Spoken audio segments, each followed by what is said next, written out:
and welcome to Stagwell Sport Beach here at the Cannes Lions 2023. My name is Grady Miller, the CMO of NRG, and I'm very lucky to be joined by Adam Monaco, EVP of Sales at Disney Advertising. Thank you. Great to be with you. Thanks for joining us. Great to be here. This is a great setup. Yes, it is, and a wonderful day. Tell me, what's been exciting for you coming into this Cannes? You know, I think we're just right now at Disney building off of the momentum from the upfront. We heard in the marketplace that our presentation was one of the best of the week. We leaned a lot into our sports and streaming and live entertainment, as well as our interoperability, which allows our clients to target their advertisers at scale so that they can actually plan, buy, and then measure those outcomes on the other side, which is really great for us. Of course, at Disney, we're storytellers, so we have amazing content that was very obvious on stage. We want to make sure that our clients understand that they can take advantage of all the technology and data that we've invested in so that they can have the best possible business outcomes. Let's talk a little bit more about that technology. Disney was named by Fast Company one of the most innovative companies in the world recently, and Disney Advertising was selected as one of the bright spots within that portfolio. Very exciting, and congrats. Tell me a little bit more about some of the new innovations you're bringing to the marketplace and what's exciting for brands about those. Yeah, we talk about the importance, first of all, of owning our own tech stack and the agility it gives us, the opportunity for clients to be able to activate in real time and also optimize as well. We have over 265 million identifiers, which reach 112 million households, allowing our clients to target over 2,500 segments, which no one else really has that scale, and it drives amazing outcomes for our clients. We've been setting up clean rooms now, clean room solutions, which has been game-changing for us. Obviously at Disney, privacy is extremely important, and when we have a clean room we can set up where our clients can activate their data against our data, it's just something that, you know, it's been really impactful. We've got over 100 clean rooms that we've set up now with clients, and we're continuing to see a lot of momentum behind it. Very exciting. Another thing that I recall coming out of the upfronts was the commitment to inclusion, and you touched on that a moment ago. Disney and your colleagues really highlighted how important it was to be activating different communities and speaking to them in relevant and meaningful ways.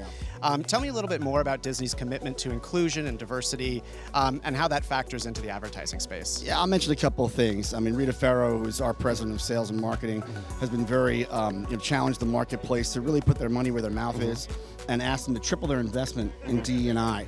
And we've seen our clients step up. We were concerned with some of the economic impacts we've seen recently that those investments might fall back. They really haven't. Clients have continued to come in. We asked them to triple our investments, like I said, and we've already seen more investment in this space in this year than we saw in all of 22. So we are on track to reach that goal, which is terrific. We've asked clients to be really intentional about how they look at it. We even talk about women's sports and that opportunity. We have over 33,000 hours of women's sports content that we produce at ESPN, and no one else can even come close to that.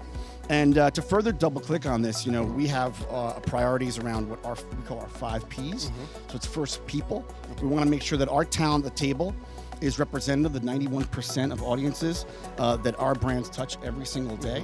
Our platforms, making sure that this content is accessible to all and that our viewers see themselves as well. Performance, we want to make sure that we're using our data to allow our clients to actually validate these investments.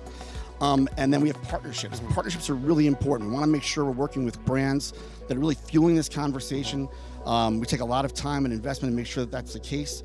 We also use our influence in market to make sure that we're supporting the underrepresented and smaller businesses. And then the final P is practice. We need to practice this every single day, make sure that we're learning from what we're doing and evolving this process as well so that we can take those learnings and get better and better at it. And we're seeing that it's really working very well, and the demand, again, in this space continues to gain momentum. Yeah, very exciting. Well, I would be remiss to not talk a little bit more about sports, given that we're here at Sport Beach, and you touched on the investment that ESPN and the larger Disney family is making in the women's sports space, which is something my firm has been very focused on for the last year as well. Tell me a little bit more about how sports factors into the special sauce that Disney brings to storytelling, and what it means for advertisers. I'll tell you, sports continues to just evolve, and it's really incredible. Fans are now engaging with games, with athletes, with integrations.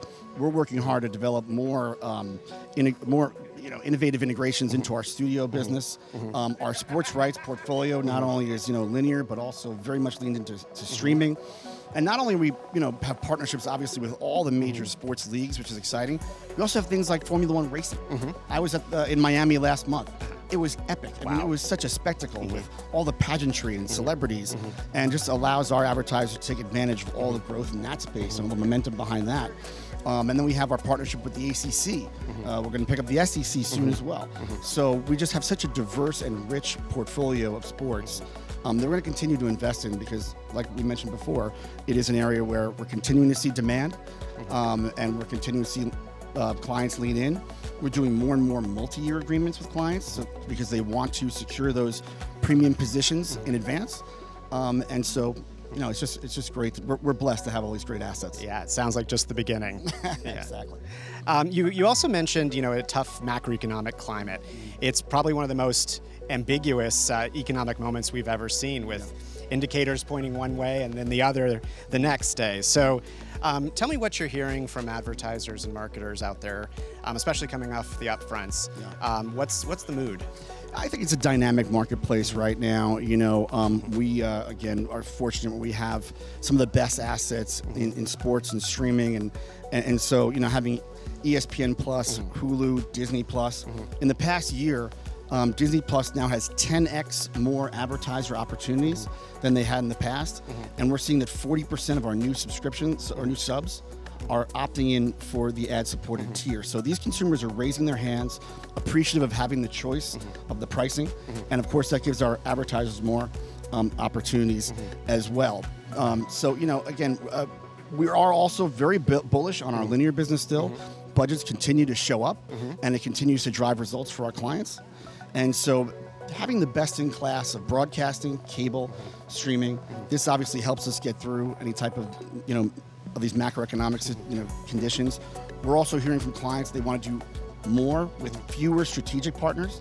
So we're well established and set up to take advantage of that type of marketplace. And so again, it's cyclical, but we're well positioned to take advantage of when the marketplace, whatever economic conditions do impact it. Yeah, great. Well, thank you so much, Adam. As we say goodbye here, anything you're really excited about seeing this week at Cannes, or we should be on the lookout for? This may seem a little bit selfish, but my boss is going to be on the main stage this afternoon to talk about everything women's sports. So I'm looking forward to that, and just continue to meet with our clients and just talk about all the partnerships that we're excited about. Thanks so much to Adam Monaco for such an insightful conversation. Thank you. That's it for now. Be sure to track #SportBeach2023 and check out Stagwell social media to get in on the action for this entire week. Thanks so much.